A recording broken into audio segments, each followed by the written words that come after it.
lebih dalam dari semua yang ku kenal. Tiada kasih yang melebihimu, ku ada untuk menjadi penyembah.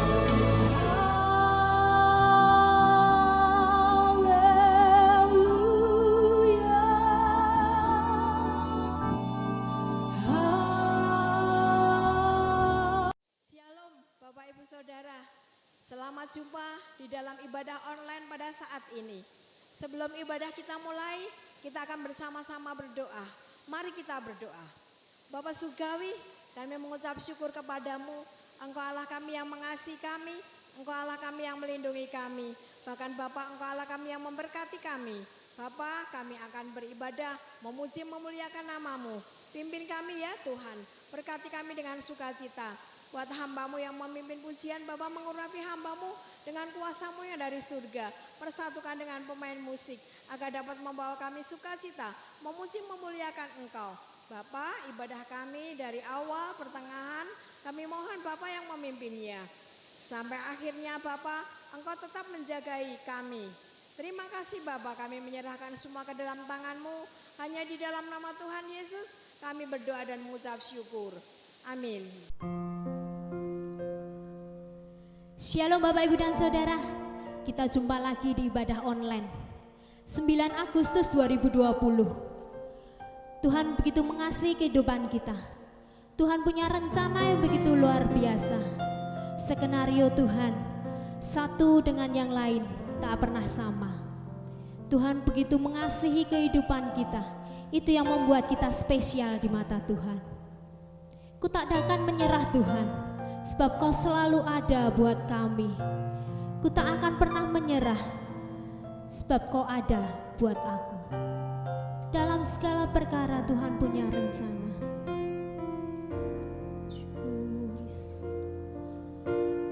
Dalam segala perkara Tuhan punya rencana yang lebih besar dari semua yang terfikirkan. Apapun yang Kau perbuat Tuhan, apapun yang Kau perbuat, tak pernah ada niat jahat untuk kami Yesus.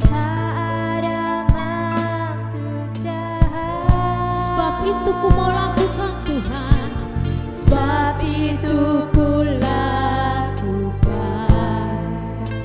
semua denganku Tuhan. Ku tak akan menyerah, ku tak akan menyerah pada apapun juga. Sebelum ku coba semua yang ku bisa, tetapi ku berserah.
berarti Tuhan Allah sanggup. Sanggup untuk apa? Aku diberkati, berkati, aku dilimpahi atas sempurna anugerah Tuhan bagiku, atas sempurna anugerah Tuhan bagiku, atas sempurna anugerah Tuhan bagiku.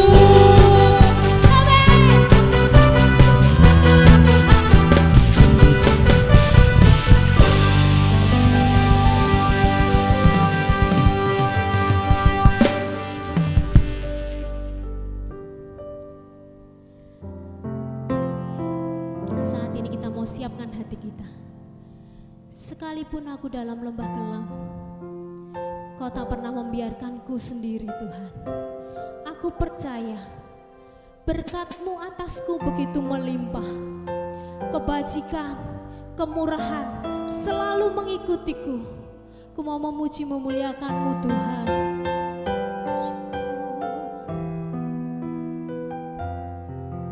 Allahku yang ajaib Tuhan. Terima kasih Yesus.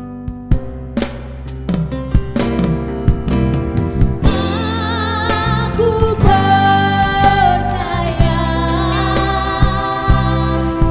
berkat-Mu atasku melimpah.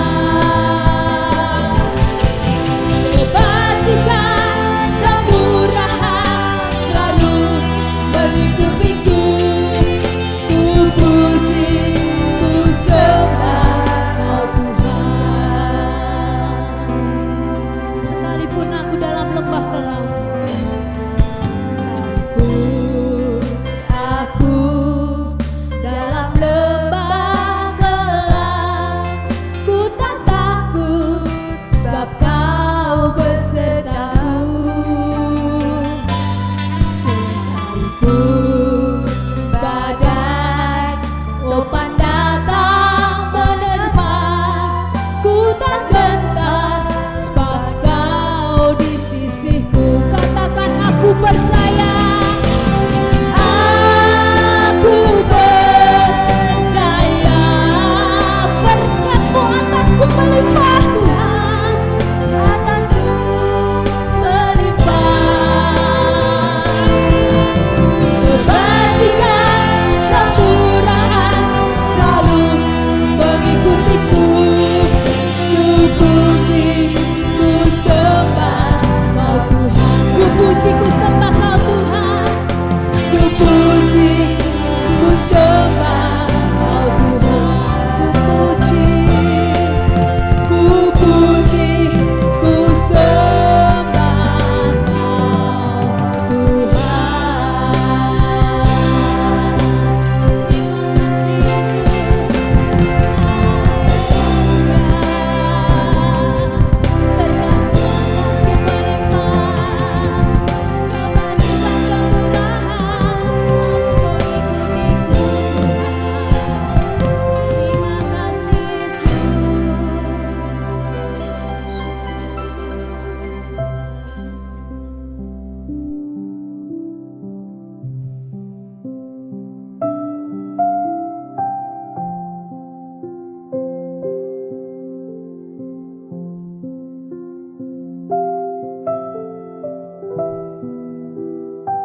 Shalom Bapak Ibu Saudara yang masih mencintai ibadah online. Hari ini saya berada di air terjun Jumok, daerah Kemuning. Cukup segar, cukup indah pemandangannya. Mari kita berdoa untuk bersama-sama merenungkan firman Tuhan.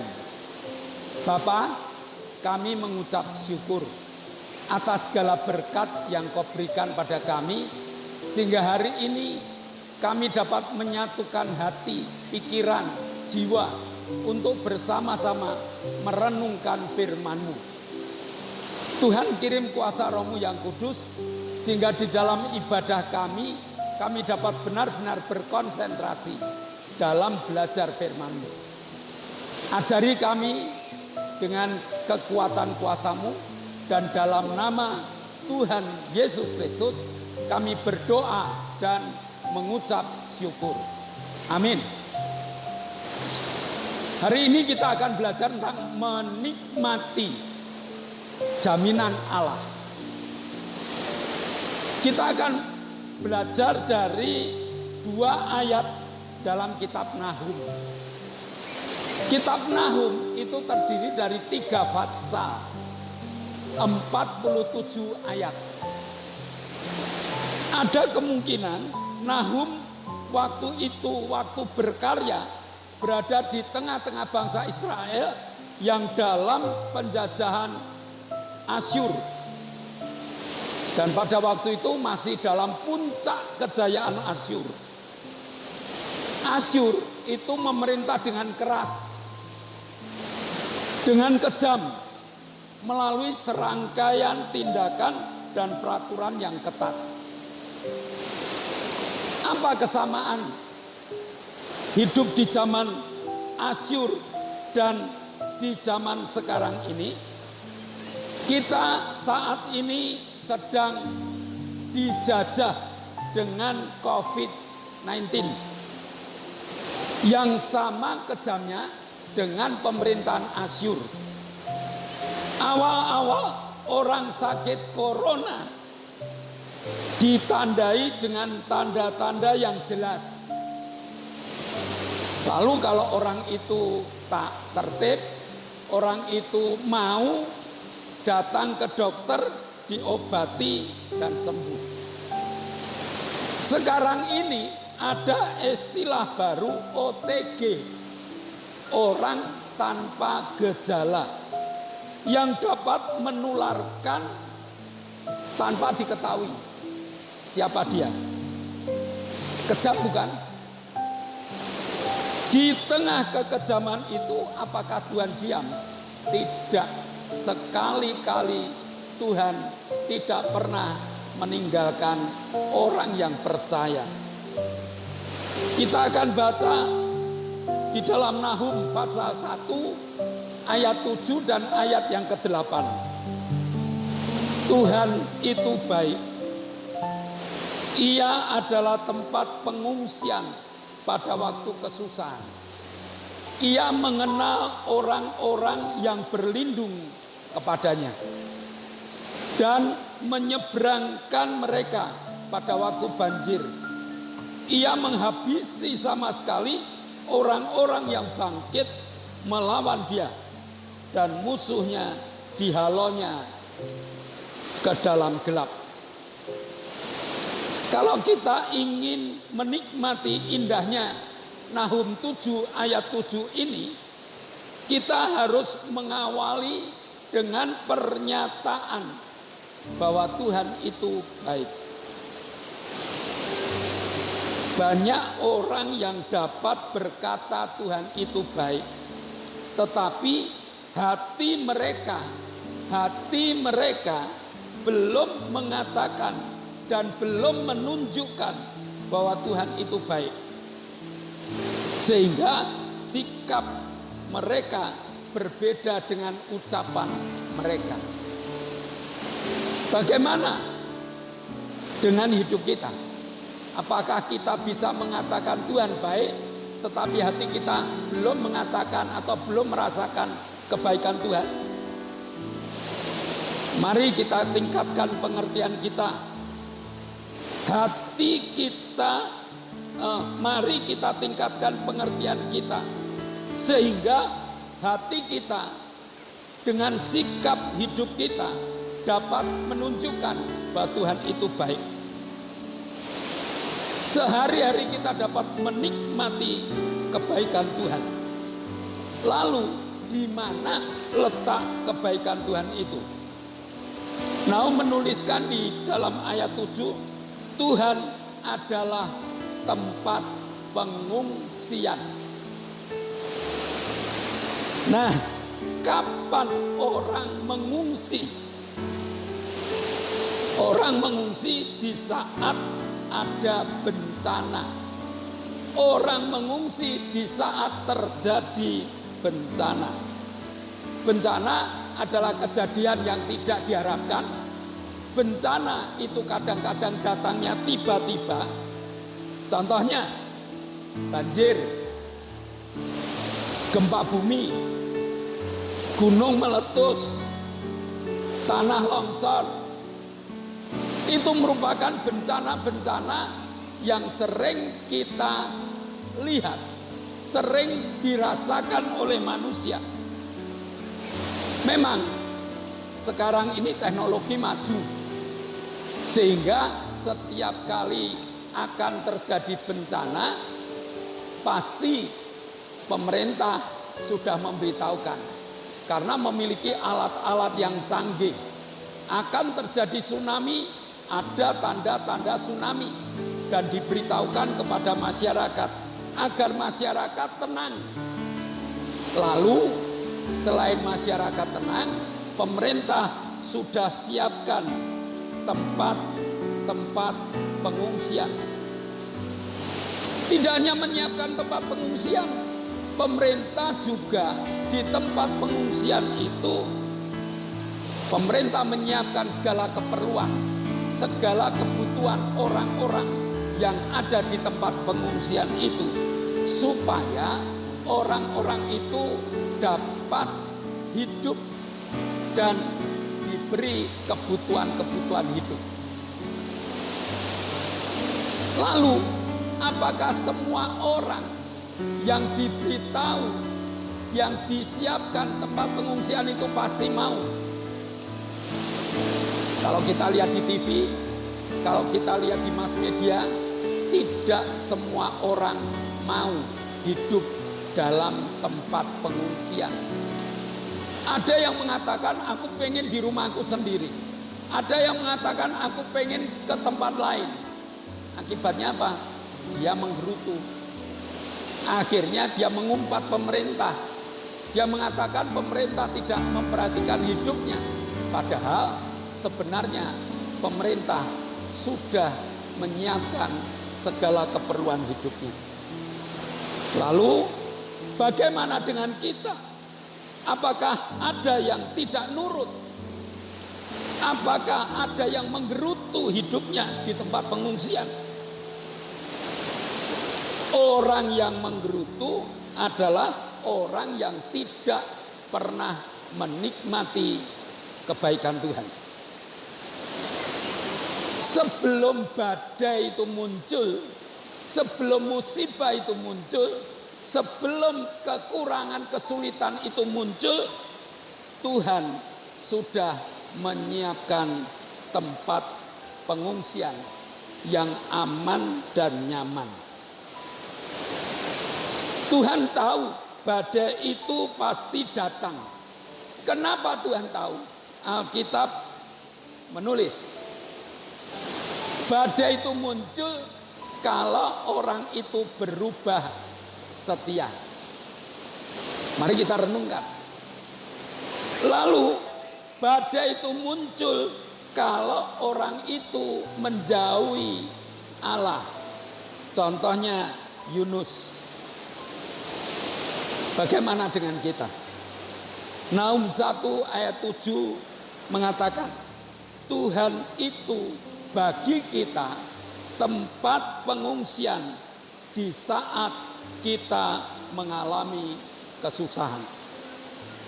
Di saat mengalami kesusahan, di saat mengalami musibah, di saat kekurangan melanda, di saat sakit penyakit menerpa, dan di saat masalah-masalah muncul silih berganti.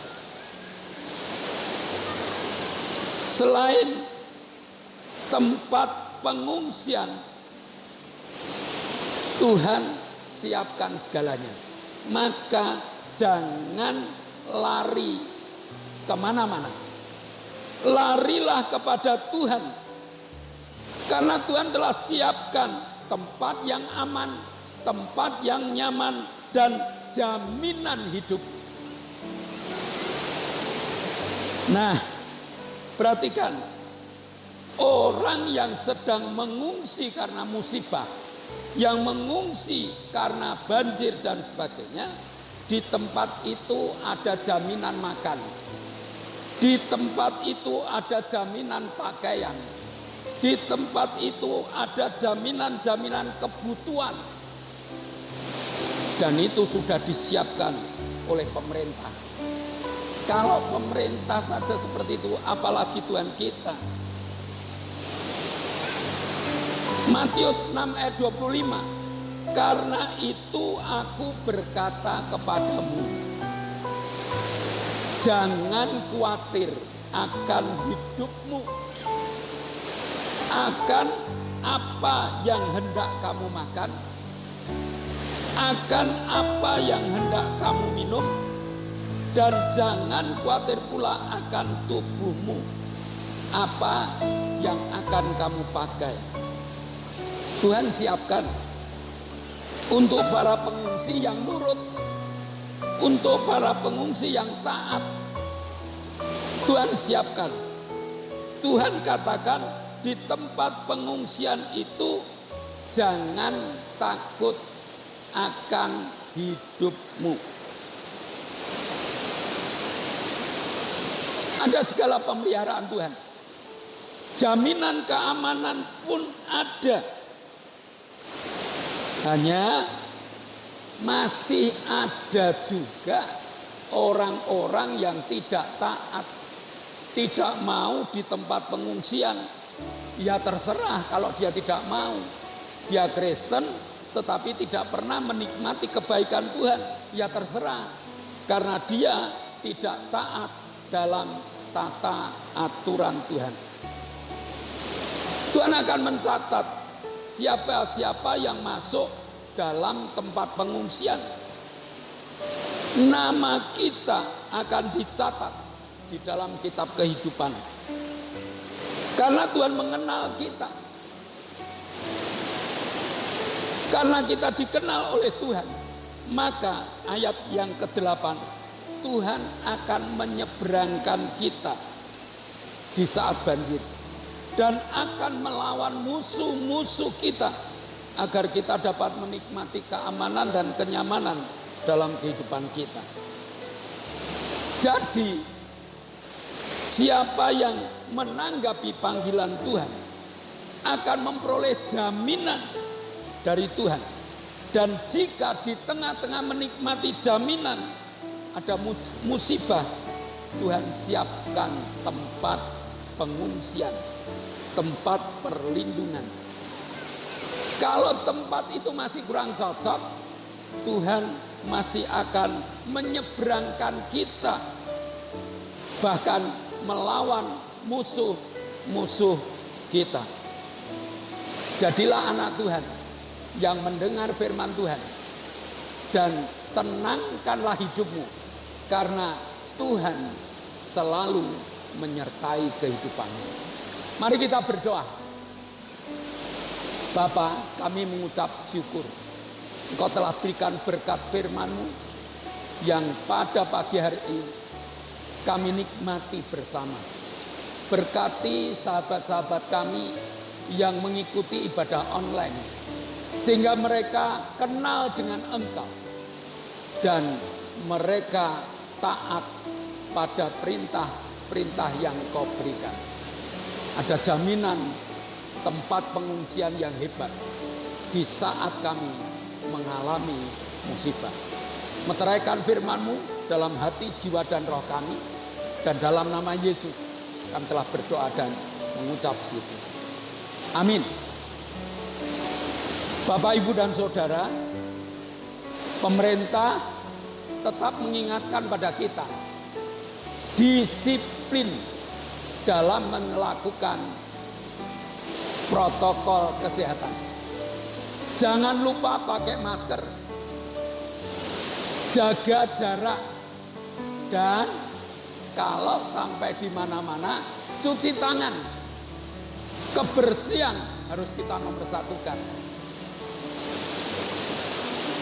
Dan GBS Haleluya Palur sudah mengadakan ibadah tatap muka. Bagi jemaat yang belum datang, yuk segera datang. Kami tunggu kedatangan. Dan Tuhan juga menunggu kalian supaya kita dapat menyanyi, memuji, memuliakan nama Allah bersama-sama. Bagi yang mengikuti ibadah online, permintaan saya tetap like, ya, like. Lalu yang kedua, subscribe yang belum pernah subscribe, subscribe. Dengan di like ini, kami tahu berapa banyak Bapak Ibu yang masih memperhatikan ibadah online. Sesudah itu, share ke teman lain sebagai sarana penginjilan. Mari kita akhiri ibadah online dengan berdoa bagi bangsa dan negara. Berdoa bagi sahabat-sahabat kita. Berdoa untuk cucu-cucu kita, anak cucu kita. Mari kita tunduk kepala. Bapa, kami mengucap syukur. Kau Allah yang baik. Kau Allah yang memberikan kepada kami bangsa dan negara Indonesia.